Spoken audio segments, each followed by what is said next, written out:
da mensagem de hoje é: agora eu entendo o porquê. Você pode repetir isso comigo? Diga: agora eu entendo o porquê. Vamos ser sinceros, não tem nada mais libertador do que depois que a gente passa por um processo, entender o porquê dele. Faz sentido ou não? Você deve estar lembrando de alguma ex-namorada ou de algum ex-namorado que você está falando: agora eu entendo o porquê Deus me livrou daquela situação. Na época todo mundo achava que era loucura, tua família achava que era loucura e você estava iludido achando que era a pessoa dos sonhos. E agora você está dizendo: agora eu entendo por que não deu certo. Faz sentido? Isso acontece com negócios, isso acontece com sociedade, isso acontece com relacionamentos. Mas isso acontece na nossa jornada de fé também. A verdade é que quando é algo prático, às vezes fica mais fácil da gente entender que a gente viveu um livramento. Então, quando você está quase fechando um business, está fazendo uma sociedade, e tempos depois você conhece o caráter daquela pessoa, é fácil você falar: uau, Deus me livrou daquilo. Só que a verdade, irmão, é que às vezes a gente está no meio de um processo que ele é longo, ele dura anos. E a gente não está entendendo ainda o porquê que está passando pelo que está passando. André, eu não estou entendendo o que isso tem a ver com a minha história. Eu vou te explicar. A gente está em 2020, um ano que tem muita gente que está orando para que ele acabe o quanto antes. Mas o que eu quero te chamar a pensar é que tem coisas que a gente está vivendo em meio a esse ano tão caótico que hoje a gente não entende o porquê, mas vai fazer todo sentido depois que a gente passar por isso. Romanos 8 diz que todas as coisas cooperam para o bem daqueles que amam a Deus e que caminham segundo o seu propósito. Irmão, quando a palavra está dizendo que todas as coisas, no original, todas, olha que revelamento revelado, significa todas. Uau, fala comigo assim: uau. Eu sei, essa foi profunda. A palavra não fala, olha, algumas coisas, algumas delas, parte delas. A palavra está dizendo tudo coopera. Pastor, e o que eu erro? Também, se você se arrepender, você volta mais forte. Pastor, e quando eu me frustrei? Também, você vai perceber que não tem nada mais frustrante do que se envolver com aquilo que Deus não te chamou para se envolver. Pastor, e quando eu gasto tempo com algo que Deus não me chamou para gastar? Isso também não é desperdiçado, não. Na próxima vez que você pensar em gastar tempo com algo que Deus não te chamou para fazer, você vai pensar duas vezes. Não tem nada mais frustrante do que ter sucesso naquilo que Deus não nos chamou para construir. Pastor, mas e relacionamentos equivocados? E, irmão, a palavra está dizendo: não existe desperdício no meu reino, nada é colocado de fora. Então ele pega cobradores de impostos e chama para se tornarem discípulos. Ele pega pescadores e chama para se tornar apóstolos. Olha para mim, você está comigo? Diga amém. Olha que coisa interessante. Tem um momento que a Bíblia diz que eles precisam pagar impostos. Jesus e os discípulos precisam pagar impostos. Jesus diz: olha, a gente tem que dar a Roma o que é de Roma. Qual é a imagem que está na moeda? É do imperador. Então dê a Roma o que é de Roma, dê a César o que é de César. E aí nesse momento, alguns teólogos acreditam que só Jesus e Pedro são mencionados porque talvez só eles tivessem a maioridade e por isso precisavam pagar impostos. Irmão, Jesus chamou discípulos que eram praticamente adolescentes para serem a base fundamental da igreja. Então, o que ele faz? Ele fala para Pedro: Pedro, vai até o mar, pesca, e dentro da boca do peixe vai ter a moeda de ouro que a gente precisa para pagar o imposto. Você percebe que Jesus não desperdiçou nem os dons e talentos que Pedro tinha para a pescaria? Então, o problema da nossa geração, o que eu mais ouço como pastor, e eu já falei isso algumas vezes, é dizer: eu quero abrir mão de tudo para me lançar no chamado. Mas para alguns de nós, Deus está falando: mas abrir mão de tudo o quê? Se você ainda não construiu algo para você ofertar. Então eu quero sair da faculdade, eu quero abrir mão dos processos, eu quero mergulhar de cabeça de forma integral no meu chamado. Deus está falando: filho, você não está entendendo, não há desperdício. Qual é a tua experiência? Eu já fui marcado através de frustrações, então eu vou te usar como canal de cura para tratar pessoas frustradas. Irmão, deixa eu falar uma coisa aqui. Uma das pessoas que mais me abençoou no início da minha jornada tem um testemunho de milagres absurdo, se chama Tiago Godoy. É um homem de Deus lá de Goiânia. E ele sofreu lá de Goiás, ele sofreu abuso do próprio tio quando era pequeno. E a autoridade com que ele fala hoje sobre liberar perdão e recomeçar é diferente, porque ele se tornou um testemunho vivo. Ele não é alguém que carrega um discurso, ele é alguém que se tornou a mensagem. E é isso que Deus tem para nós, irmão. Por que a gente passa por crises. Por que Deus permite que a gente passe por crises? Porque Ele não quer que a gente carregue apenas um discurso, Ele quer que a gente se torne a mensagem. Então, como falar de um Deus que cura se eu nunca fui tocado por uma enfermidade? Como parar para ouvir alguém falando sobre um Deus que provê se eu nunca tive que pagar as contas da minha casa? Pelo amor de Deus, eu não sou daqueles caras que quando tinha 20 anos queria ter espaço para pregar e agora que tem 30 e pouco quer tirar o espaço de quem tem 20, ok? Não é isso. Mas eu estou vendo muitos jovens pregadores falando sobre um Deus que provê, mas ainda moram com os pais, talvez nunca tiveram que pagar uma conta de luz cortada. Faz sentido? Então, eu vou fazer 13 anos de casado agora em dezembro. Eu já passei algumas situações constrangedoras. Eu já passei por alguns momentos difíceis de depender de uma provisão de Deus emergencial. Então, quando você fala de um Deus que provê, não é uma fé teórica pautada em algo que eu li num livro, é uma fé prática pautada em algo que eu vivi em casa. Quando eu falo de um Deus que restaura casamentos, eu sou um exemplo prático. O primeiro ano do meu casamento foi um lixo. A gente quase se separou em alguns momentos, porque eu era um ogro. Eu era recém-convertido, apaixonado por Jesus, mas cheio de coisas que ainda precisavam ser quebradas dentro de mim. Cheio de verdade, extremamente sanguíneo. Então, quando eu me irritava, eu queria falar mais alto. Quando eu me irritava, eu queria deixar claro que eu quem mandava em casa. Até que um dia, no meio de uma discussão, Kezinha, ela foi se abaixando e foi para debaixo da mesa. E quando eu olhei aquilo, eu falei, uau, o que eu estou vivendo? A minha mulher está com medo de mim. E eu estou falando isso, talvez algumas pessoas vão falar, caraca, o cara era um monstro. Não, como você. Dias bons e dias maus. O que a maturidade faz é que os dias maus eles se tornam cada vez menores, até que daqui a pouco eles se tornem tão pontuais, a ponto da gente nem lembrar mais, até que um dia eles se tornem só parte do passado. Mas é uma construção. Então, quando eu falo com alguém num atendimento, olha, fique em paz, eu creio que Deus pode mudar a tua história, é porque Deus mudou a minha. Não pare para ouvir quem não tem propriedade para falar. Não pare para buscar conselhos de quem nunca viveu algo parecido com aquilo que você precisa se aconselhar. Pastor, então você está dizendo que se eu preciso de conselhos de business, eu não devo perguntar para alguém, mesmo que seja o meu pastor, que não tem experiência? É exatamente isso que eu estou te falando. Porque você nunca contrataria alguém recém-formado numa faculdade, um estagiário, para cuidar da tua empresa se ela estivesse à beira da falência. Porque ninguém precisa de mais teoria, a gente é a geração mais teórica. Está tudo no Google, irmão.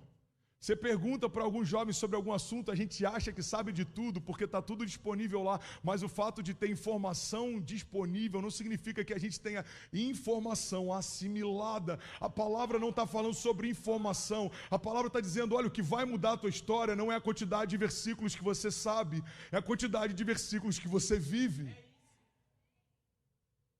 Então, o que eu aprendi na minha jornada de fé, e eu estou te falando que Deus sempre leva a palavra para um outro lugar, é que a gente tem que se sentar para ouvir quem tem propriedade para falar. Tem coisas que vocês nunca me viram ministrando. Eu, por exemplo, não ministrei ainda um seminário para casais. Kezinha sempre briga comigo quando eu falo sobre isso. Quando eu chego em casa, ela fala, amor, mas você fala assim, as pessoas vão achar que você é um marido ruim, você é ótimo. Hoje talvez ela não falaria tanto, porque ela está um pouco virada comigo hoje, que eu cheguei tarde ontem da igreja. Mas, te amo, gatinha, inclusive ela está online com a gente. Mas eu não vou fazer um workshop do amor aqui, porque eu não sou o cara mais romântico do mundo. Eu não lembro de levar presentes, eu esqueço de levar algumas coisas que ela pede da farmácia ou do mercado, ou algumas indiretas que ela dá sobre o tipo de flor que ela gosta. Então eu não posso te ensinar algo que eu não faço. Isso é hipocrisia. Mas eu posso falar sobre fé para sair de leitos de hospitais, porque Deus fez com que a fé que eu carregava fosse suficiente para me tirar do lugar que eu estava. Eu posso falar sobre reconstruir, porque o que a gente está vivendo de tempos em tempos é uma reconstrução. E eu não sei sinceramente por que eu estou falando sobre isso hoje, mas eu sei que é de Deus para alguém aqui. Amém? Alguém está recebendo isso? Então o que eu queria compartilhar hoje é que existem estações que a gente está vivendo que a gente só vai entender por que passou por elas depois. E eu creio que parte desse processo é o próprio Deus construindo em nós experiências que vão nos dar propriedade para aquilo que Ele deseja fazer no futuro. Irmão, guarda essa chave em nome de Jesus. Existe algo que Deus já depositou em você, que vai liberar algo que Deus prometeu para você. É como se Deus, imagina um pai, e a gente está com uma mochila, com parte do zíper aberto. E ao longo da jornada ele vai acrescentando chaves. Eu sou apaixonado em falar sobre chaves, porque eu acredito que não importa o tamanho da porta, se você tem a chave certa para abrir ela, irmão. Pode ser gigantesca, pode ser pequena, pode ser blindada, pode ser fortificada. Chaves abrem portas. Faz sentido? Então, experiências são como chaves que um pai vai depositando na mochila do filho ao longo da jornada. E a gente, às vezes, nem percebe de experiências que a gente está vivendo. Às vezes, a gente nem percebe de algumas peças que Deus está dando para a gente, que lá na frente, elas vão ser necessárias para que esse quebra-cabeça ele seja concluído. Mas, enquanto a gente está vivendo, a gente não entende o porquê. Deus, eu não entendi o porquê dessa chave. Não tem nenhuma fechadura diante de mim que precisa dela. Tá bom, filho, só guarda. No tempo certo vai fazer sentido. A gente vê os heróis da fé, eles foram recebendo de Deus experiências, foram provados, foram testados, foram aprovados. E lá na frente, aquilo que Deus fez com eles ao longo da jornada, agora precisava ser colocado para fora. Irmão, o próprio Jesus não veio pronto. Jesus, ele veio para a terra intencionalmente para nos ensinar algo. Deus, ele trabalha com a gente de forma didática. Se Deus enviasse Jesus pronto, imagina os céus se abrindo, imagina a Bíblia relatando, houve um clarão, então dos céus veio Jesus, o Filho de Deus, descendo numa nuvem com anjos escoltando ele, cercado de glória, de honra. Vamos ser sinceros, você acha que ele seria perseguido? É claro que não. Então Jesus não veio numa apresentação celestial, Jesus nasceu numa manjedoura, na barriga de uma virgem, numa cidade simples, para provar para a gente que aquilo que nós vamos viver em Deus não depende do quão bom nós somos, mas depende de nós aceitarmos os processos. Jesus então foi gerado no ventre de uma mulher, Jesus foi amamentado, irmão. Jesus teve que ser colocado para arrotar depois que mamou, Jesus teve que aprender a engatinhar. Jesus, ele passou, eu tenho certeza que ele passou por todas as tentações que a gente passa, a palavra fala a respeito disso. Ele foi tentado e aprovado. Jesus, ele tinha um ofício, Jesus tinha trabalho, Jesus tinha expediente, Jesus tinha problemas para enfrentar. André, o que tem de grande revelação nisso? Eu sei, é óbvio, mas a gente precisa entender. Se Deus desejou que Jesus viesse desde o princípio, enfrentando o processo, ele estava ensinando alguma coisa para a gente. Jesus se prepara 30 anos para o ministério de 3. E às vezes a gente quer se preparar 3 anos para aquilo que a gente vai enfrentar o resto da vida. Quantas vezes eu ouço pessoas falando, pastor, mas tem 10 anos que eu comecei essa empresa, tem 10 anos que eu comecei o meu ministério, tem 10 anos, e agora parece que eu perdi tudo. Ei, irmão, deixa eu te falar, só está começando. A vida é cíclica. Tem momentos em que a gente está muito bem, tem momentos que a gente está reconstruindo. Agora, o segredo é pegar as suas ruínas e usar como matéria-prima para a construção dos próximos milagres. E eu não gosto de ficar toda hora lembrando sobre isso, mas eu lembro que sempre tem alguém que está me ouvindo pela primeira vez. Então, às vezes eu vou falar coisas que para quem já me ouve há mais tempo é recorrente, pode até parecer chato, mas para alguém isso é novo. Irmão, eu sei o que é um agiota bater na porta da tua casa de manhã para pegar o carro do teu pai e levar embora. E o outro carro. Eu sei o que é ver o meu pai barbudo em casa, sem querer mais fazer a barba, num quarto escuro por dias, trancado, porque a humilhação de ver tudo que ele construiu por anos sendo perdido em dias, fez com que ele sentisse que ele deu errado. A sensação que o inferno quer que você tenha no meio de uma crise é: você deu errado, desiste. Só que o que a gente precisa fazer é sair do meio desse lugar e falar: não, peraí. Eu não sou esse momento, eu não sou o meu tropeço, eu não sou o meu pecado, eu não sou uma crise, eu não sou o ano de 2020. Irmãos, faz sentido para você? Minha história não é uma foto, minha história é um filme. Então não pega um frame. Como é que está esse frame de 2020? Está péssimo. Ok, fique em paz, vai passar. Como é que está o frame de 2020? Está incrível. Ok, vai passar. Eu não sei onde é que eu vou estar no próximo ano, eu não sei como que a nossa igreja vai estar no próximo ano. Eu sei que no meio da pandemia a gente viveu uma graça sobrenatural. Eu não sei quais são os próximos desafios. Mas uma coisa eu sei, independente da estação que eu estou, e mesmo que não faça sentido o que eu estou passando, depois que tudo acabar, eu vou entender o porquê. Sabe, tem uma coisa que meu pai sempre me falava quando eu era mais novo. Ele dizia: filho, você só vai entender o amor que eu tenho por você quando você for pai também. E é engraçado porque eu sempre achava que ele estava equivocado quando ele falava isso, que eu falava: pai, eu sei já quanto você me ama, eu te amo também. Ele falava: não, filho, você não está entendendo, você só vai entender o que é o amor de um pai quando você for um. E ele tinha razão. Eu amo meu pai, eu daria minha vida por ele, mas eu não daria o meu filho por ele. Você entende o grau? Eu daria minha vida por ele, mas eu não daria a Cecília por ele. É diferente o amor de um pai. Agora, quando que eu entendi isso? Depois que eu me tornei.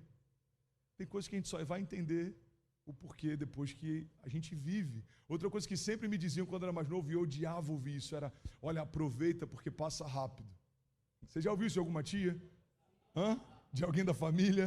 Você chega em casa com uniforme escolar e você está assim: eu vou dormir um pouco depois do almoço. Aproveita essa fase, passa rápido. Aí você fala: tá bom.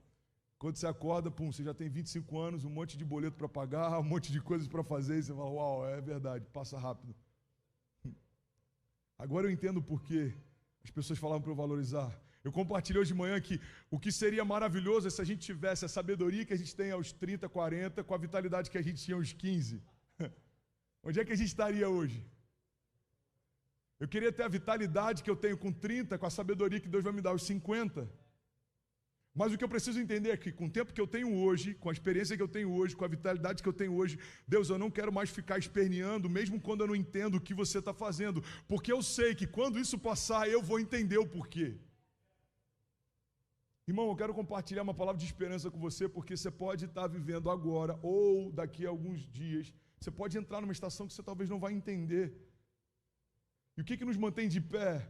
Não é Deus dando resposta para todas as nossas perguntas, mas é a gente tendo uma plena convicção que mesmo não tendo todas as perguntas respondidas, a gente ainda sabe que Ele tem o que é melhor para a gente. Jó faz várias perguntas para Deus. Jó começa a perguntar uma série de coisas para Deus e Deus fala: Jó, eu até te respondo. É quase que uma ironia, a figura de linguagem que Deus usa com Jó. Ele fala: eu até te respondo o que você está me perguntando. Se antes você me responder, Jó, onde é que você estava quando eu estabeleci os fundamentos da terra? Jó, onde é que você estava quando eu disse para o mar até onde ele poderia ir e aonde o orgulho dele ia se desfazer em ondas? Jó, onde é que você estava quando eu criei cada estrela e chamei pelo nome? Jó, onde é que você estava? E presta atenção nisso, irmão. As perguntas que a gente faz confrontando Deus mostram o quão pequeno a gente é. E as perguntas que Deus nos faz sempre vão revelar o quão grande Ele é. Então, de um lado está a criação tentando confrontar o Criador, do outro lado está o Criador falando: cara, me explica onde é que você estava quando eu fiz tudo, que eu até te respondo quais são as suas dúvidas. Agora, eu tenho certeza que depois que Jó é restituído, restaurado, restabelecido, ele começou a entender o porquê. Por que a gente fala de Jó até hoje? Porque ele foi alguém que Deus ressignificou toda a história depois que passou pela crise. Mas nenhum de nós queria ser Jó na hora da crise. A gente quer ser Daniel quando lê sobre Daniel governando na Babilônia, mas a gente não quer ser Daniel quando vê que todos os príncipes e sábios da Babilônia estavam militando contra ele. Irmão, a gente quer ser como Pedro, quando a gente vê que depois de Atos 2 ele prega e milhares de pessoas se convertem, mas a gente não quer ser Pedro quando eles começam a ouvir barulhos de soldados em torno do jardim, e ele sabe que eles estão a alguns passos de serem presos, talvez crucificados, decapitados. A gente não quer ser no meio da crise, mas a gente quer ser aquela pessoa depois dela. Então deixa eu te falar uma coisa, não dá para viver a superação se a gente não viver a provação. Evangelho é recomeço, mas só dá para recomeçar alguém que já começou algo. Evangelho é reforma, mas só dá para reformar algo que já foi construído primeiro. Onde você quer chegar, André? Num ponto simples. Não tem nada de errado com as nossas crises. Não tem nada de errado com as nossas lutas. Não é Deus desistindo de você. Não é um inferno furioso com você. Ah, pastor, então quer dizer que o inferno não está furioso comigo? Não. Eu estou dizendo que o inferno não está mais furioso do que já estava, como sempre esteve. Agora o inferno está furioso, sempre teve, irmão. Ele odeia você, odeia sua família, odeia suas promessas, e ele sempre se levanta para tentar parar aquilo que Deus começou a fazer. Não tem nada de novo. Agora, a única coisa que nos mantém de pé é a certeza que antes de 2020 ele era Deus. Depois de 2020 ele continua sendo Deus. Se eu estou numa estação difícil, ele é Deus. Se eu estou numa estação de provisão sobrenatural, ele continua sendo Deus. Irmão, olha para mim, o caráter de Deus não muda de acordo com o calendário que eu vivo. O ano é bom, Deus é bom. O ano é mau, Deus se esqueceu de mim. O ano é surreal, Deus é generoso. O ano é difícil, Deus se esqueceu de mim. Você percebe que às vezes a gente quer moldar quem Deus é de acordo com aquilo que a gente está vivendo? Deus está dizendo, ei, no passado eu era Deus, no presente, continuo sendo Deus. No futuro, continuo sendo Deus. Ele diz, todas as coisas podem passar, mas as minhas palavras não passarão, diz o Senhor. E olha para mim, em nome de Jesus, irmão, eu só tenho mais alguns minutos. Eu só queria te lembrar que tem coisas que a gente vai viver em todo o tempo, durante toda a jornada de fé, que só vão fazer sentido quando elas terminarem. Então a chave de Jesus para nós é, no mundo vocês vão ter aflições, mas tem de bom ânimo. Eu venci o mundo. Em outra passagem, se não me engano, Tiago, ele diz, olha, considere motivo de grande alegria as provações. Porque as provações, elas vão gerar em vocês perseverança, a perseverança vai gerar esperança. Ele está dizendo, irmão, é bom ser provado, porque significa que o nosso caráter está sendo forjado. Eu estava falando com o Lê esses dias, eu falei, cara, a minha mãe, ela me bateu pouquíssimas vezes. Eu acho que eu tinha que ter apanhado mais, na verdade. Eu tinha, certeza. Mas a gente sempre teve uma relação muito de conversa, então eu apanhei poucas vezes. Mas eu lembro que tinha algo que minha mãe fazia que me deixava mal de cabeça. É quando ela me ignorava. Inclusive uma dica para os pais aí. Quando eu deixava ela muito chateada, muito frustrada, ela me ignorava. Então eu falava, mãe, desculpa. E ela fingia que não estava ouvindo. Mãe, vem cá, vamos conversar. Parecia que não tinha ninguém na sala. E aquilo me deixava angustiado, porque era tipo assim, ô mãe, já deu, pelo amor de Deus, fala comigo aqui. E ela, comendo, como se nada tivesse acontecido. Eu falei com o Lê, cara, não tem nada pior do que ser ignorado. Vamos ser sinceros, irmão, é ruim ser afrontado pelo inferno? É, mas deve ser muito frustrante perceber que o inferno não está nem aí para aquilo que você está construindo, a ponto de não tentar parar você. Uma das coisas que me ativa, e eu não quero aqui supervalorizar provas, mas eu também não quero menosprezar elas. Uma das coisas que mais me ativa é ver que o inferno está se levantando para tentar parar. Por quê? Porque ele não gasta tempo com aquilo que ele não vê valor. Jesus, ele está para nascer, começa a ecoar a notícia de que o libertador está sendo gerado. O que o imperador faz? O que eles fazem? Vamos matar todas as crianças até tal idade. Por quê? Porque a gente não sabe quem dentre eles é o libertador. Então, aborta toda uma geração. Isso aconteceu na época de Moisés também. Aborta toda uma geração, porque começaram a ouvir um sussurro de que um libertador estava sendo levantado por Deus no meio do povo. Você percebe que antes de toda grande revolução, existe um grande levante do inferno. Irmão, o medo do inferno, a preocupação do inferno não é que você morra, porque um crente morto é um crente salvo. Mas o investimento do inferno é para que você seja confundido, cansado. Por quê? Porque um crente com uma visão completamente embaçada, não sabe quem é, não sabe o que pode, não sai do lugar. Então, a gente precisa entender, quando o Tiago fala, considere um motivo de grande alegria as provações. Em outras palavras, ele está dizendo, ei, se você carrega algo de Deus, e se você entendeu isso, se prepara, o inferno vai tentar parar você. Mas, em todas essas coisas, e eu estou indo para uma outra passagem, somos mais do que vencedores. Uma das chaves que me abençoou muito, alguns meses atrás, no meio de toda essa loucura que a gente viveu, é quando Deus falou comigo, filho, o fato de eu livrar você de todos os ataques do inferno, o fato daquilo que é meu, o inferno não tocar, não significa que ele não tente.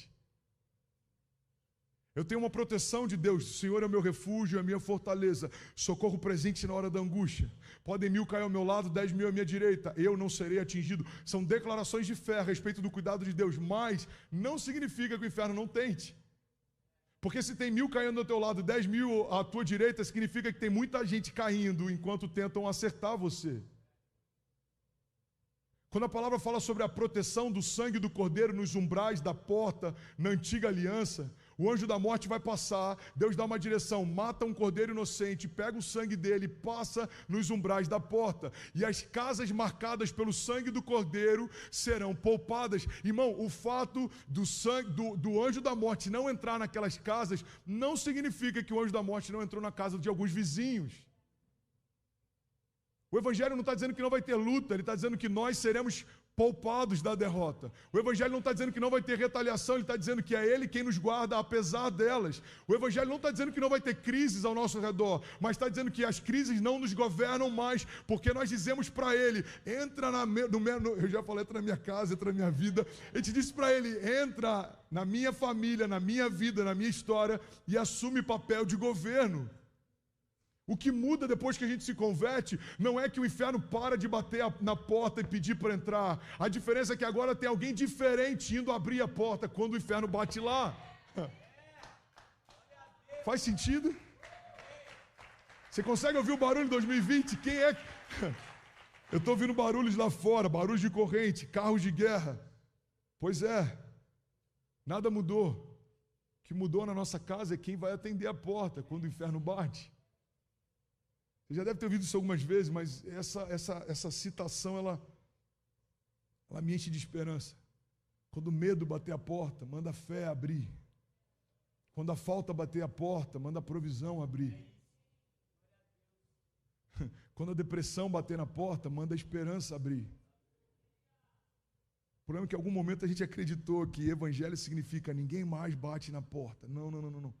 Evangelho significa, apesar daqueles que estão tentando entrar, existe alguém que governa o lado de dentro da casa. A gente vai cantar essa música no final. Minha casa é você, você é o meu lar, é onde eu quero estar. Então, por que a gente está vivendo isso? Eu não sei. Por que a gente passa algumas lutas? Eu não sei. Por que algumas coisas se levantam? Eu não sei, mas eu sei que todas as coisas cooperam. Então, quando eu tenho esse entendimento que por mais que eu não entenda hoje, lá na frente tudo vai fazer sentido, a gente para de se preocupar tanto em ter todas as respostas, a gente começa a se focar mais em não desistir enquanto a gente está lutando. André, como é que vai ser 2021? Eu não tenho a menor ideia, irmão, mas uma coisa eu sei. Deus estará conosco todos os dias da nossa vida. Essa é a única segurança que a gente tem. O salmista fala sobre isso, olha, mesmo que eu ande por vales de sombra e morte, o Senhor estará comigo. Ele é como um pastor que me guia a águas tranquilas, a pastos verdejantes. A sua vara e o seu cajado me consolam. Sabe uma coisa interessante? Você que já é convertido há algum tempo, veio de uma igreja talvez um pouco mais tradicional, você já deve ter ouvido alguém falar que o pastor hoje estava irritado, ele deu cajadada em todo mundo. Alguém já ouviu isso? Mas a grande verdade é que a função do cajado não é de ferir, é de trazer para perto. Aquele formato do cajado é porque o pastor ele coloca no pescoço da ovelha e traz para perto. O salmista está dizendo, olha, mesmo que eu ande por vales de sombra e morte, existe alguém que sempre me traz para perto e me guia, e me livra, e me guarda, porque me quer bem. Hoje pela manhã eu fiz uma analogia do que a gente está vivendo, eu já estou terminando, eu só tenho mais 5 minutos. Alguém me dá 5 minutos aqui? Amém? Já tem mais de 4.200 pessoas conectadas, Espanha, Angola, Holanda, Moçambique, Brasil, Estados Unidos. Você pode aplaudir cada família conectada com a gente. Então a verdade, irmão, é que a nossa vida é como um quebra-cabeça. Enquanto está sendo montado, não faz sentido. Pega essa chave. Às vezes a gente está angustiado porque não está entendendo algumas coisas. Mas é porque não dá para entender. Tem peças que você só vai receber no meio da jornada. Eu não sei se você reparou, o freehand, inclusive, Maiquinho, se puder me ajudar aqui, Eu coloquei o Mateus para montar um quebra-cabeça de 500 peças. Eu acho que não vai dar para ele terminar até o final dela, né? Na próxima a gente faz com um quebra-cabeça um pouco menor. Mas sabe o que eu acho interessante? Uma coisa que talvez o Mateus não saiba é que ele jamais conseguiria concluir esse quebra-cabeça, porque eu separei alguma das peças dele. E você sabe por que isso acontece? Pega essa chave, irmão. Porque tem peças que você só vai receber de Deus na próxima jornada. E às vezes a gente está dizendo, Deus, eu não consigo entender para onde você está me levando. A conta não fecha, o desenho não conclui, a imagem não está clara. E ele está falando, filho, é porque tem peças que você só vai receber na próxima estação. Eu falei com o Gui, a minha vontade era espalhar algumas peças do quebra-cabeça pelo auditório e dar para algumas pessoas. Você sabe por quê? Porque tem peças que Deus vai usar na construção daquilo que Ele quer fazer com você, que estão depositadas em pessoas que você vai se relacionar ao longo da tua jornada.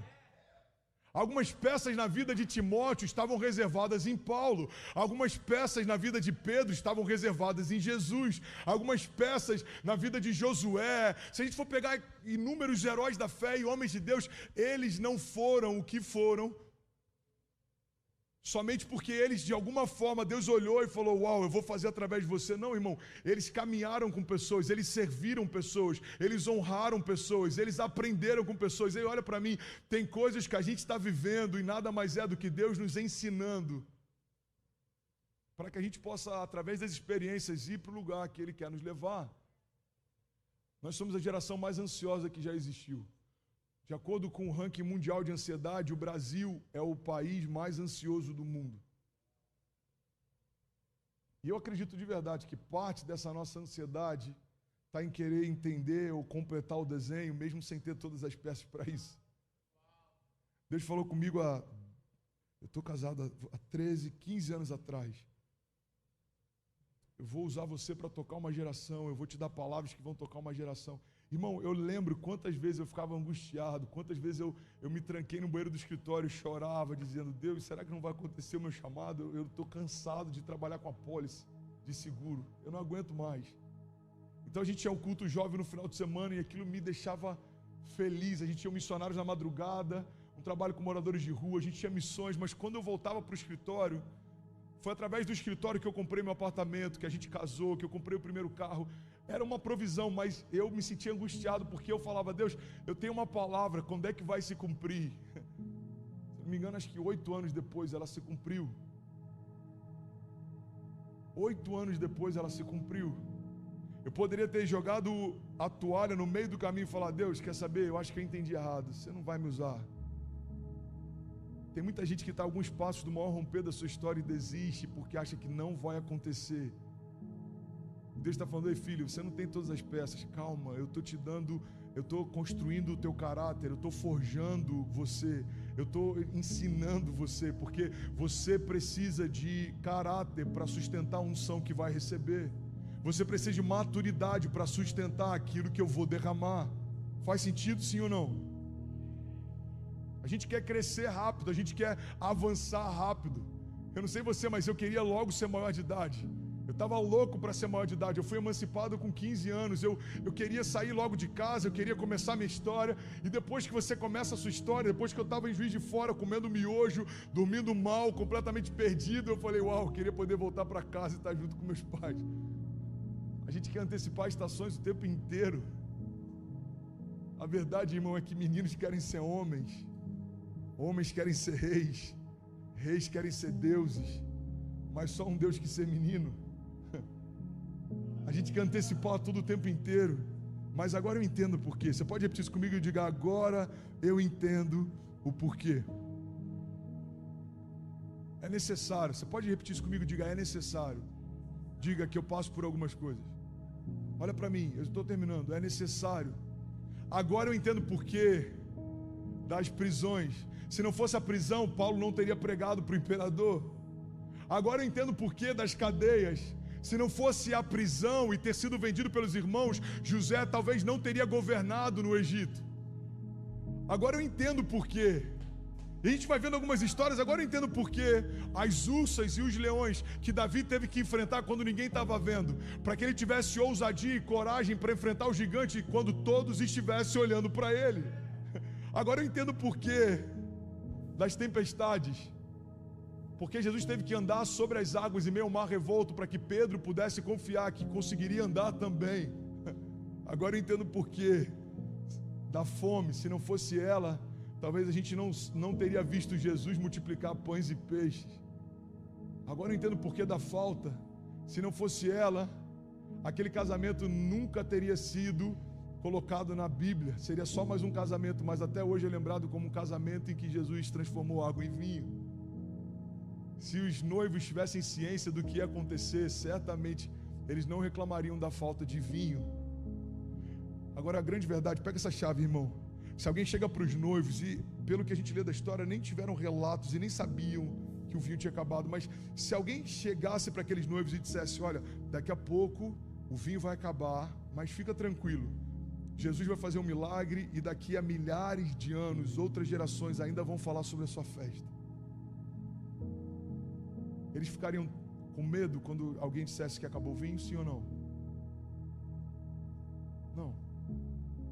Mas a verdade é que ninguém diz pra gente o porquê enquanto a gente está vivendo. A gente tem que confiar que Deus sabe o que está fazendo. Ele sabe o que eu não sei, Ele pode o que eu não posso. Os caminhos dele são melhores que os meus, os pensamentos dele são maiores que os meus. Então o problema é que a gente está dizendo para Deus: Deus, eu só vou me alegrar mesmo que haja falta se você me disser o que você vai fazer depois da falta. E Deus está falando: não é assim que funciona, filho. Eu não preciso provar para você que eu sou Deus. Eu não preciso provar para você que eu sou Deus. Sabe, numa relação que tem confiança, é cansativo quando o outro fica sempre exigindo que você prove algo. Eu e Kezinha, a gente tem uma série de coisas para melhorar, mas se tem uma coisa que está bem estabelecida com a gente, é confiança. Eu nunca preciso ficar provando para Kezinha que eu amo, eu nunca preciso ficar provando para Kezinha que eu sou leal, eu nunca preciso ficar provando para Kezinha que eu sou confiável, porque o dia que eu precisar provar para ela quem eu sou, não faz sentido mais o nosso casamento. O dia que eu tiver que ficar falando: olha, tira uma foto aqui, pessoal, preciso mostrar para a Kezinha que eu estou com vocês. Pessoal, alguém liga para a Kezinha e atende quando ela falar, para perceber que mesmo 3 da manhã, no meio de Miami, eu estou com vocês na igreja. O dia que eu precisar provar quem eu sou numa relação, significa que eu nunca fui. E assim é o Evangelho. Deus está dizendo: o dia que eu precisar provar para você que eu tenho controle, significa que você não entendeu nada. O dia que eu precisar provar para você que eu posso sustentar você, você ainda não entendeu nada. Mas é isso que a gente está fazendo várias vezes. Deus, eu até consigo confiar se você me der um sinal. Deus, eu até consigo descansar se você me responder algumas perguntas. Deus, eu imagino no meio de toda essa loucura, Deus falando: aquietai-vos e sabei que eu sou Deus. Aquietai-vos, aquietai-vos. Aquieta o teu coração, aquieta a tua alma, acalma o teu coração. Eu continuo sendo Deus, eu continuo sendo bom, eu continuo tendo controle, eu continuo tendo governo. Jesus ainda é o caminho, a verdade e a vida. Eu ainda sou soberano, você ainda é criação. Nada mudou nos céus, nem debaixo dos céus. Então o que eu preciso fazer? Confiar na certeza de que mesmo que você não entenda hoje, você vai entender o porquê. Faz sentido? Você está comigo? Agora eu entendo o porquê das fornalhas, agora eu entendo o porquê das lutas, agora eu entendo o porquê dos leões, agora eu entendo o porquê das batalhas, agora eu entendo o porquê das muralhas, agora eu entendo o porquê das afrontas, agora eu entendo o porquê. Eu fui, hoje mais cedo eu compartilhei isso, essa semana eu fui anotando coisas que Deus ia falando comigo, que em algum momento eu não entendia, mas agora eu entendo o porquê. Agora eu entendo porque o inferno tenta me parar todas as vezes que eu me posiciono. Porque ele está preocupado que eu entenda quem eu sou em Deus. Agora eu entendo porquê, irmão. O inferno trabalha dia e noite para roubar da gente a alegria e a esperança. Porque alguém que sabe o que carrega, sabe o que pode. Agora eu entendo porquê Jesus foi como uma ovelha levada ao matadouro sem dar uma palavra, porque ele não veio para se defender dos seus acusadores, ele veio para se entregar por nós. Agora eu entendo porque ele precisou morrer no nosso lugar. A palavra já dizia: maldito é todo aquele colocado sobre o madeiro.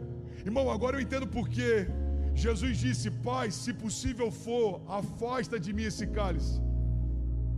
Jesus não estava preocupado com a dor da cruz. Jesus estava preocupado com a separação do Pai. Jesus não estava preocupado com a dor da cruz, irmão. A Bíblia inteira ele diz: Pai, Paizinho, Abba, Pai, Pai nosso.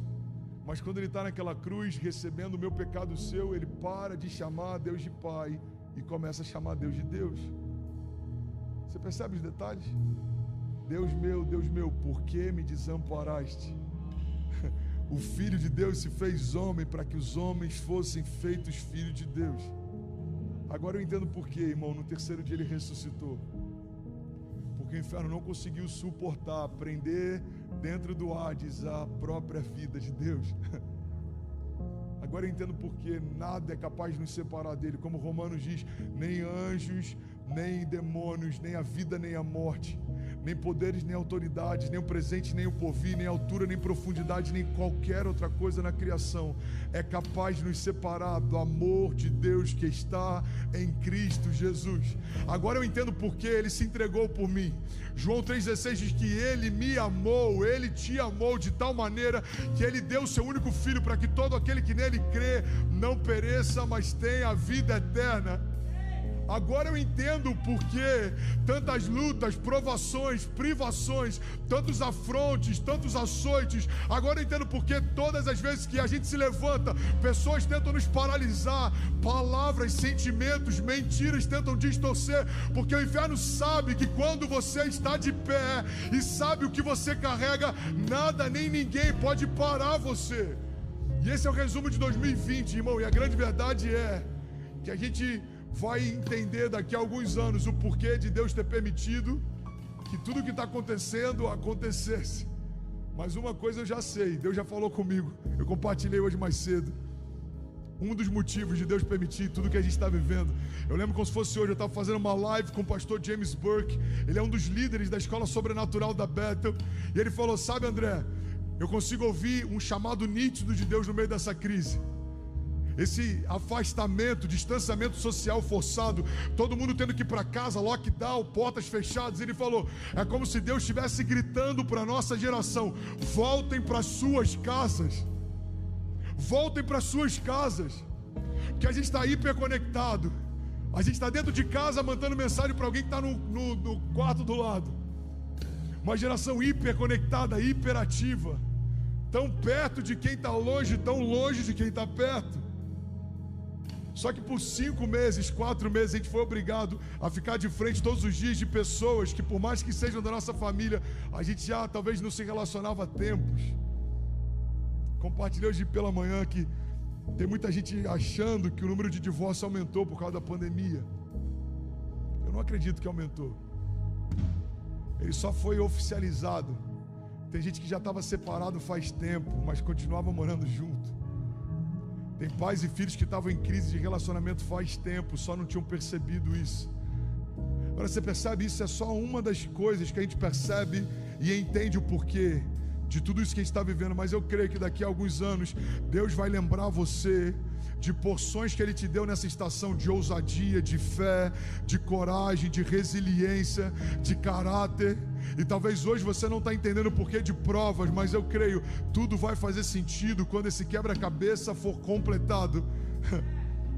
A gente vai poder falar como Paulo: eu combati o bom combate, eu concluí a carreira e eu guardei a fé. Para falar sobre isso nessa nova geração de pastores, é sobre como identificar o propósito. Você deve viver isso. Eu, no tempo que pregava no Brasil, cada final de conferência, cada final de culto que a gente ministrava fora, você tem... Pausou aqui, voltou. Você tem centenas de jovens que vêm fazer essa pergunta: pastor, como eu descubro o meu propósito? Como eu descubro qual é o meu chamado? E eu queria que você falasse um pouco sobre isso, sobre formas práticas da gente identificar e discernir o propósito que tem, o chamado que tem. Então, eu acho que existem algumas ferramentas práticas para a gente viver esse negócio. Primeiro, quando você acha teu povo, tu acha seu destino. Eu acho que grande parte do nosso destino está ligado ao nosso povo. Você lembra quando Moisés, cara, ele estava sendo treinado para ser um faraó, mas o povo dele era outro. E quando ele encontrou o povo dele, ele encontrou o destino. Então, a primeira coisa, você precisa encontrar o teu povo. Grande parte do nosso chamado está ligado ao nosso povo. Está ligado àqueles que realmente vão caminhar com a gente. Então, a primeira coisa, você tem que achar teu povo. Como eu acho meu povo? Meu povo está ligado àquilo àquele lugar onde eu me conecto, sabe? Aquele lugar onde eu me sinto parte. E eu acho que isso é uma das ferramentas principais para você encontrar teu destino.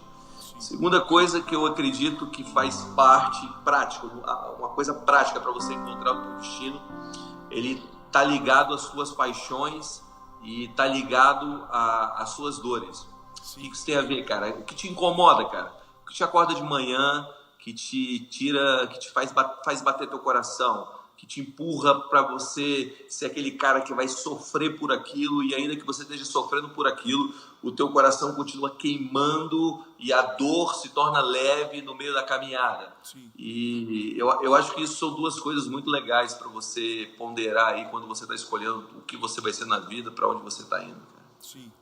Eu acho que é uma das maiores crises da nossa geração, principalmente quem está caminhando com Deus e quer fluir no propósito, é identificar o chamado. E eu acho que nessa geração que a gente está, em que tem tantos ministérios sendo expostos, tem muita gente que olha para o ministério e fala: eu quero ser igual o Guga, eu quero ser igual o Theo Hayashi, eu quero ser igual, enfim, o André. E eu percebo muitas pessoas, por não terem discernido o chamado que tem, acabam tentando replicar o chamado do outro. Você acha que isso é comum ou é algo que talvez só eu tenha identificado nesses últimos anos? Não, eu acho que você está certo, cara. Eu acho que quando a gente não sabe que a gente é de verdade, a gente acaba exportando ou pegando coisa que não tem nada a ver com a gente, né? Que é case de sucesso. Sim. Eu acho que quando você olha, a palavra que eu tenho é essa aqui, cara. Eu acho que você pode ter inspiração, você pode ser influenciado, mas você não pode perder a tua essência.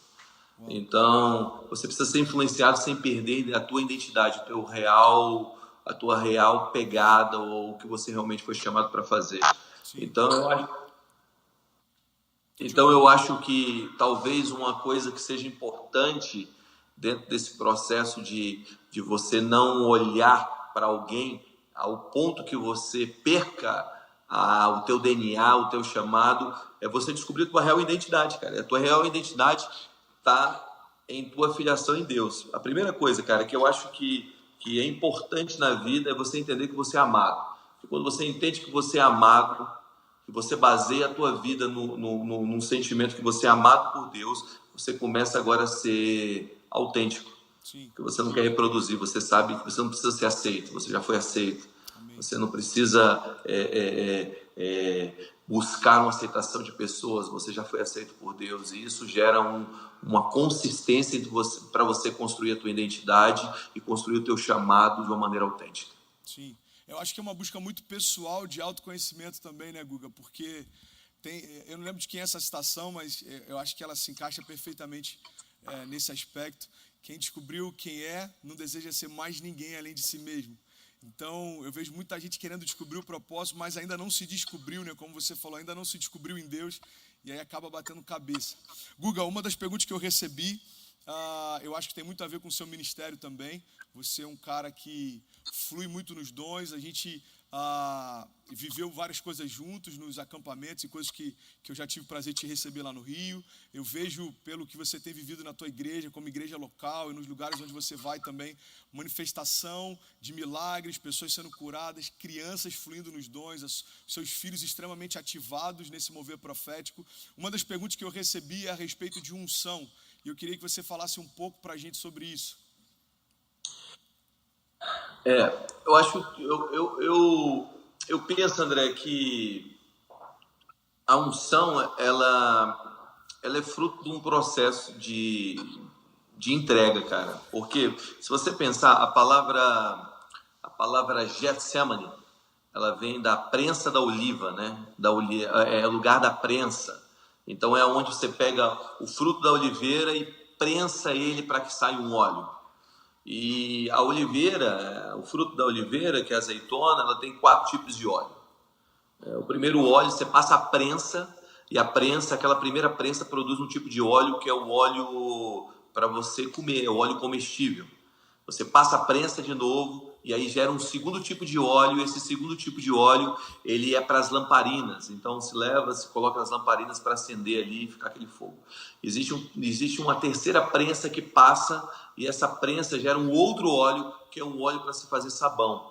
E existe uma última prensa, que é o óleo que é levado para os templos, para as sinagogas, para ungir. Então, eu penso que muitas vezes a gente confunde talento com unção. Muito bom, muito bom. A gente confunde pessoas talentosas, a gente fala, cara, que unção. Cara, se tu vai num bar, ou tu vai num restaurante, tu pega um cara tocando de uma maneira excelente, de uma maneira assim, absurda. Tem gente que pensa que aquilo é unção, cara. Não, é um talento, cara. Ele tem um talento na vida dele. A unção quebra o jugo, a unção bota em liberdade os cativos. A unção, ela promove algo maior do que apenas uma sensação emocional. Então, eu acho que a nossa geração precisa passar por um processo. Esse processo, literalmente, gera uma unção. Na verdade, eu acho que existem duas maneiras de você receber uma unção. A primeira, aquela que Paulo transferiu para Timóteo, né? Ele fala, olha, não despreze o dom que há em ti, a unção que há em ti, que foi lhe dada pela imposição das minhas mãos. Existe uma unção que vem de graça, cara. Você recebe uma posição de mãos, ou você recebe uma palavra, ou você está num ambiente saturado de Deus, você recebe aquela unção, isso é de graça. Mas existe uma unção que vem pelo processo. E quando você passa por esse processo, que muitas vezes é um processo de renúncia doloroso, ou algo que você tem que abrir mão, isso vai produzindo em você uma unção que é nada mais, nada menos de que você ter autoridade sobre algo, né? Você está capacitado para algo, isso é unção. Capacitação para fazer algo sobrenatural, né? E é muito perceptível para o homem espiritual quando alguém está fluindo na unção ou quando só tem uma boa performance envolvida, né? O que me preocupa, e é uma das coisas que eu vou falar daqui a pouco na mensagem, é quando a gente acaba tendo uma busca sensorial. A gente só quer que Jesus toque a gente.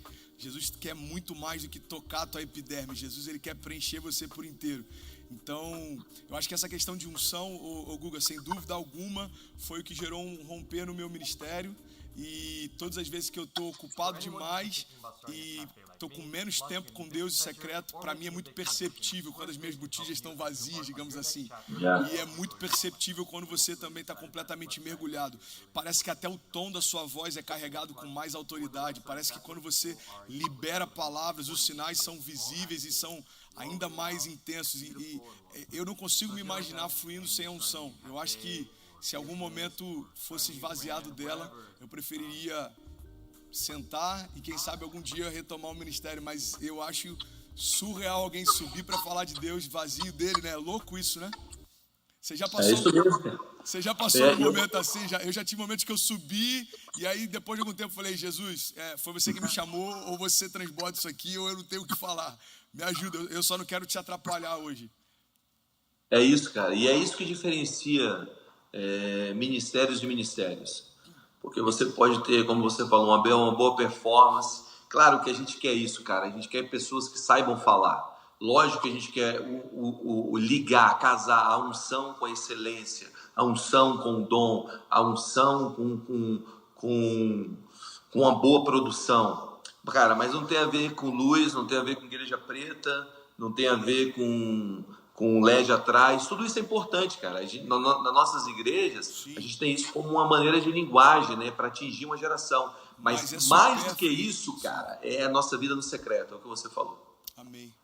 Amém, Guga. Outra pergunta que eu queria te fazer, e agora a gente sendo um pouco mais específico, inclusive a galera que está com a gente online, daqui a pouco, a gente tem mais alguns minutos, eu vou fazer algumas perguntas para o Guga e daqui a pouco o tema da live de hoje é sobre felicidade. Irmão, pelo amor de Deus, se você conhece alguém que tem enfrentado problemas de ansiedade, talvez a pessoa tem tudo que sempre sonhou ter e ainda assim não consegue se sentir feliz, talvez seja você essa pessoa, não sai daqui. Eu tenho uma palavra que eu estou debaixo de muito temor para compartilhar ela. E eu tenho plena convicção que ela vai gerar vida em você. Deus está ministrando ao longo dessa semana sobre esse tema. E hoje, em especial, Ele me deu uma chave que eu tenho convicção que vai te ajudar a romper. Eu acho que grande parte do que a gente tem vivido está ligado a uma palavra chamada confusão. Quando a gente entender o que de fato é felicidade, a gente vai perceber que ela estava mais presente do que a gente imaginava. Então, segura aí, daqui a pouco a gente vai falar sobre felicidade. E agora eu estou com o Gustavo Paiva, você que está entrando ao vivo com a gente, um dos líderes do Descend no Brasil, liderou o Descend em Brasília. Ele é um pai incrível, eu conheço de perto e a família dele me inspira. Eu quero ser um pai que ativa os meus filhos nos dons, como o Guga é. Pastor local, um cara que tem uma história incrível com Deus. E se você talvez conhece há pouco tempo o Guga, não sabe que ele é cantor também. Eu já tentei fazer ele cantar numa conferência lá no Rio, mas não rolou. Tô aposentado, irmão.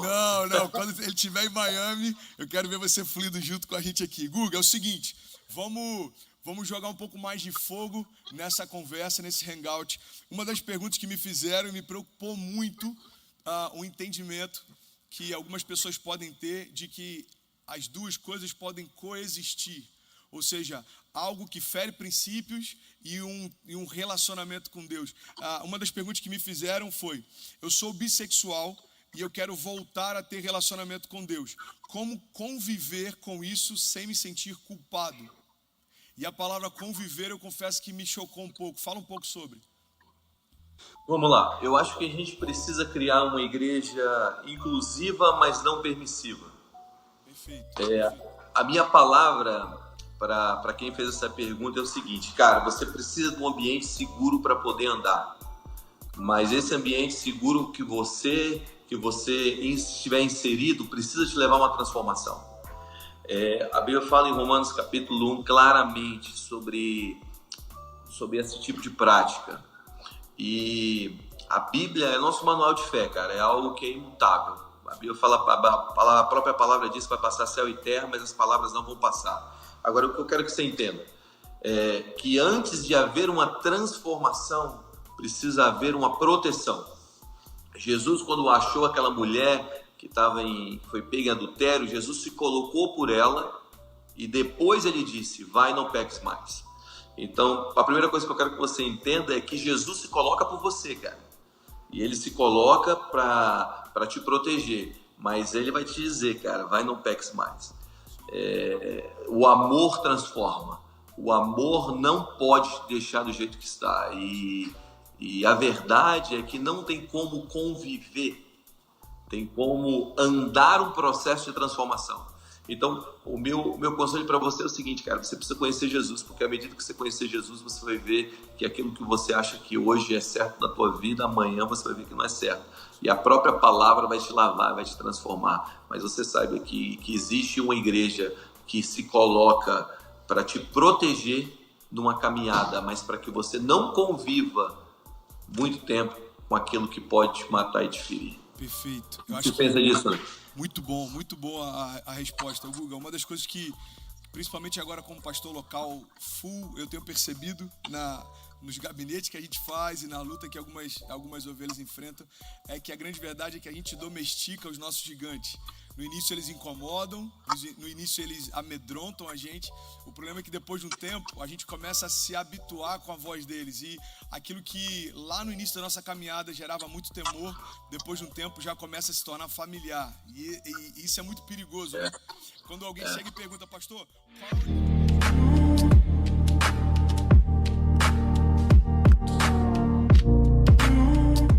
qual O que diz Marcos 15?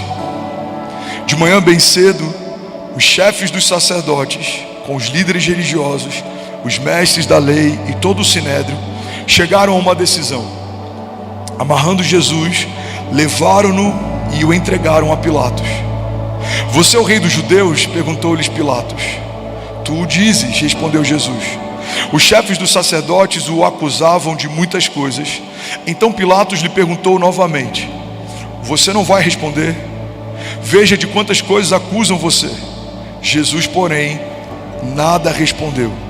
De modo que Pilatos ficou impressionado, e por ocasião da festa era costume soltar um prisioneiro que o povo pedisse. Um homem chamado Barrabás estava na prisão com os rebeldes que haviam cometido assassinato durante uma rebelião. A multidão chegou e pediu a Pilatos que lhes fizesse o que costumava fazer. Vocês querem que eu solte o rei dos judeus? Perguntou Pilatos, porque ele sabia que fora por inveja que os chefes dos sacerdotes lhe haviam entregado Jesus. No entanto, os chefes dos sacerdotes incitaram a multidão a pedir que Pilatos, ao contrário, soltasse Barrabás. Então o que farei com aquele a quem vocês chamam rei dos judeus? Perguntou Pilato. Crucifica-o, gritaram eles. Por quê? Que tipo de crime ele cometeu? Perguntou Pilatos. Eles, porém, gritavam ainda mais alto: crucifica-o. Desejando agradar a multidão, Pilatos soltou Barrabás e mandou açoitar Jesus e o entregou para ser crucificado. Os soldados levaram Jesus para dentro do palácio, isso é, ao pretório, e reuniram toda a tropa. Vestiram com um manto púrpura e depois teceram uma coroa de espinhos e a colocaram nele e começaram a saudá-lo, dizendo: saudações, rei dos judeus. Batiam-lhe com uma vara na cabeça e cuspiam nele. Ajoelhavam-se e prestavam-lhe a adoração. Depois de terem zombado dele, tiraram-lhe o manto púrpura e o vestiram com as suas próprias roupas. Em seguida, levaram-no para fora a fim de crucificá-lo. Certo homem de Cirene, chamado Simão, pai de Alexandre e de Rufo, que passava por ali, chegando do campo, foi forçado a carregar a cruz. Levaram Jesus ao lugar chamado Gólgota, que quer dizer lugar da caveira, e deram-lhe vinho misturado com mirra, mas ele não bebeu. Então o crucificaram, dividiram as roupas dele, lançando sortes para saber o que cada um ficaria. Eram 9 horas da manhã quando o crucificaram, assim como constava a inscrição de acusação contra ele: o rei dos judeus. Com ele crucificaram 2 ladrões, um à sua direita e outro à sua esquerda.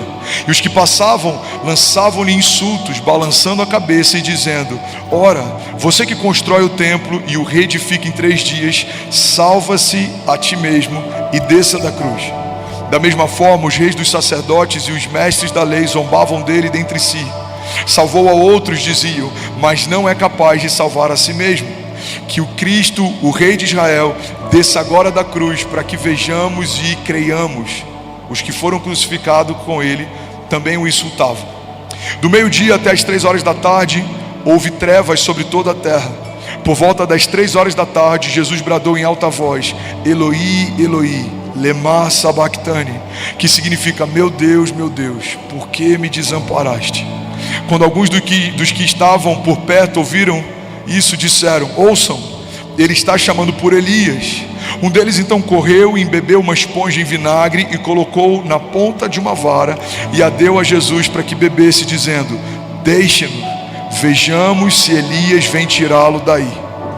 Jesus, porém, com um alto brado expirou. Então o véu do templo rasgou-se em 2 partes, de alto a baixo. E quando o centurião que estava à frente de Jesus ouviu o seu brado e viu como ele morreu, ele disse: verdadeiramente este homem era o Filho de Deus. Você pode dizer glória a Deus por isso? Você pode celebrar Jesus no seu lugar. Aleluia.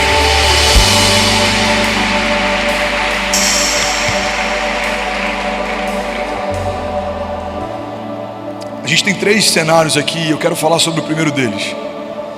O primeiro é a sexta-feira da paixão. É o dia em que Jesus é crucificado. É um dia em que ele leva sobre si os meus pecados e os seus. É o dia em que ele recebe sobre si a minha sentença e a sua.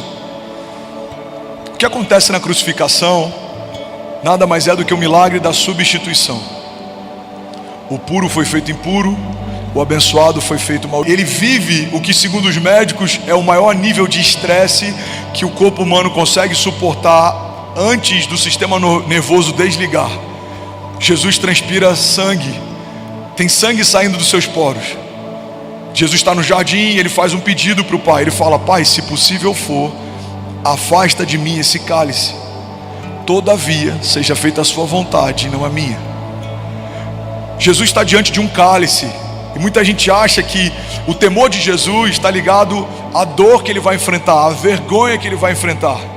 Só que tempos depois a gente vê outros discípulos sendo crucificados também, alguns de cabeça para baixo, outros numa cruz em formato de X. Discípulos foram decapitados, alguns foram apedrejados. Então não dá para a gente acreditar que Jesus tem um temor maior do que os discípulos que foram mortos, inspirados por ele. Aquele cálice, irmão, não representava dor, aquele cálice representava separação.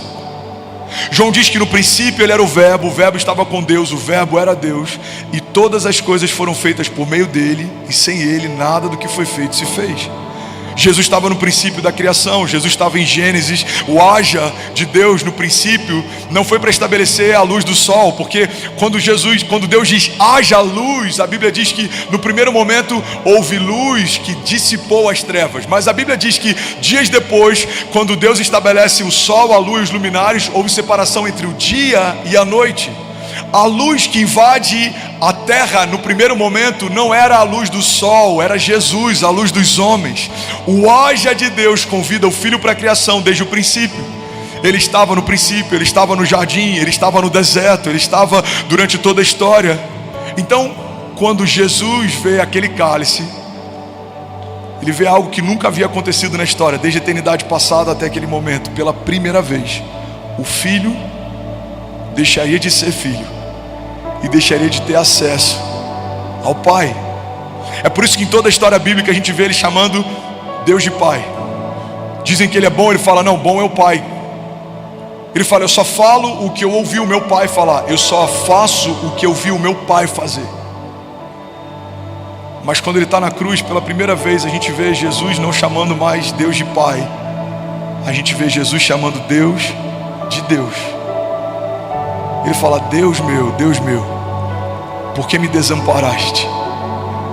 Irmão, quando Jesus recebe o meu pecado e o seu, isso gera afastamento entre ele e o Pai pela primeira vez. O temor de Jesus não era na cruz ou na dor, o temor de Jesus era de não ser um com o Pai pela primeira vez. Irmão, João 3,16 é a maior declaração de amor que a gente já leu. João 3,16 diz que porque Deus amou o mundo de tal maneira, ele entregou o seu único filho. Eu gosto de dizer na versão atualizada dos incendiários que porque Deus amou você de tal maneira que ele aceitou a ideia de abrir mão de Jesus por alguns dias, mas ele não aceitou a ideia de abrir mão de você para sempre. Então o Filho de Deus se torna pecado para que todos os pecadores pudessem ser feitos filhos de Deus. Naquela cruz algo acontece, e é muito mais poderoso do que a morte do homem Jesus. Naquela cruz, o nosso pecado foi transferido para ele. A nossa escrita de dívida foi paga. Naquela cruz, houve uma substituição. Ele tomou o meu lugar. Aquela cruz era minha. Aquela coroa de espinhos era minha. Aquela humilhação era minha. Então ele paga o preço. Por que Deus não poupa Jesus da sentença, como fez com Abraão? A gente vê Abraão recebendo de Deus um pedido, Abraão, me dá o seu único filho, aquele a quem você ama. Já é um simbolismo que aponta para aquilo que vai acontecer com o único filho de Deus, aquele a quem Deus ama. Abraão então pega o seu filho, leva como sacrifício, e quando chega próximo de sacrificar, Deus fala, basta, não precisa. Eu já vi que eu tenho o seu coração. Mas com Jesus isso não acontece. A Bíblia não diz que Jesus está crucificado e próximo de morrer, Jesus o remove da cruz. Por que isso acontece? Porque em Abraão o coração dele estava sendo testado, mas o coração de Deus não estava sendo testado em Jesus. Jesus não foi colocado numa cruz para testar o coração do Pai. Jesus foi colocado numa cruz para morrer. E por que, pastor, que Jesus precisava morrer? Porque só há redenção quando o velho morre, só há o novo de Deus quando aquilo que não é de Deus é subjugado. Irmão, quando o pecado da criação é colocado sobre Jesus e ele morre na condição de pecador, o nosso pecado morre junto com ele, a nossa sentença é levada junto com ele. Mas quando ele ressuscita dos mortos, ele ressuscita completamente redimido, ele ressuscita completamente restaurado, glorificado. Então entenda, não traga carrega para si uma sentença que Jesus já levou sobre ele. Tem muita gente que toma posse dos seus problemas e crises, das suas doenças e enfermidades. O meu câncer, o meu problema, o meu divórcio, o meu medo, a minha síndrome. Irmão, não tome posse de algo que Deus já se apossou. Ele já recebeu sobre si, segundo Isaías 53, as nossas doenças e enfermidades, e o castigo que nos trouxe a paz estava sobre ele, e pelas suas pisaduras nós fomos sarados. Alguém pode declarar isso comigo? Levante suas mãos, diga: eu creio que naquela cruz a minha sentença de dívida, o meu pecado, o meu jugo, o meu juízo, diga, foram liberados sobre Jesus, e pelas pisaduras dele nós fomos sarados. Diga: eu fui feito bendito, sarado, justificado. Eu fui feito justiça de Deus, herdeiro de Deus. Eu sou guardado por Deus. Diga: porque aquele que era abençoado foi feito maldito. Aquele que era herdeiro foi destituído da herança. Aquele que era saudável foi feito doente. Mas ao terceiro dia, diga, Deus o chamou de volta da morte, e ele foi restituído. Diga: ele é tudo em todos, e tudo que eu preciso ele carrega. Diga: ele é o princípio e o fim, ele é o alfa e o ômega, ele é o leão da tribo de Judá, ele é o autor e consumador da nossa fé, ele é o primeiro dentre os mortos. Ele era o unigênito de Deus, mas se tornou primogênito, primeiro de muitos irmãos. Ele é aquele que me sustenta, ele é quem me guarda, ele é o nosso único intercessor, ele é o caminho, a verdade e a vida, e ninguém vai ao Pai se não for através dele. Ele está assentado à direita do Pai, e ele governa de geração em geração. Ele é perfeito, nele não há falta. Quando ele chega em algum lugar, algo sobrenatural acontece. A glória dele está sobre toda a terra. Nós cremos que ele ressuscitou dos mortos ao terceiro dia, e por isso nós cremos que ao mergulhar nas águas do batismo nós ressuscitaremos também. Fomos redimidos, encontrados, lavados, salvos, justificados. Não há condenação para aqueles que estão em Cristo Jesus. Fomos feitos santos, inculpáveis e livres de qualquer acusação. Por isso, irmão, quando o inferno tentar lembrar você quem você era, quando o inferno tentar trazer para a tua memória o teu passado, você vai falar: não lembra do meu passado, porque eu não estou mais lá. Não tente me encontrar no tempo passado, porque eu não estou mais lá. Deus está fazendo uma coisa nova. Se alguém crê nisso, você pode, pelo amor de Deus, dar um brado de liberdade no seu lugar. Aleluia, aleluia. Levante suas mãos, eu quero ler a palavra com você, eu quero declarar sobre você. Levante suas mãos. Colossenses 1:21 diz: antes vocês estavam separados de Deus, e nas suas mentes eram inimigos por causa do mau procedimento de vocês, mas agora ele os reconciliou pelo corpo físico de Jesus mediante a morte, para apresentá-los diante dele santos, inculpáveis e livres de qualquer acusação. Alguém pode celebrar Jesus? Colossenses 2:13 diz: porque ele nos perdoou todas as transgressões e cancelou a escrita de dívida que consistia em ordenanças que nos eram contrárias. Ele a removeu pregando-a na cruz, e tendo despojado poderes e autoridades, fez deles um espetáculo público, triunfando sobre eles na cruz do Calvário. Gálatas 3:13 diz: Cristo nos redimiu da maldição da lei, quando se tornou maldição no nosso lugar, pois está escrito: maldito é todo aquele que for pendurado sobre um madeiro. Romanos 5:8 diz: mas Deus prova o seu amor para conosco, em que Cristo morreu por nós, sendo nós ainda pecadores, mas logo muito mais agora, tendo sido justificados pelo seu sangue, seremos por ele salvos da ira de Deus.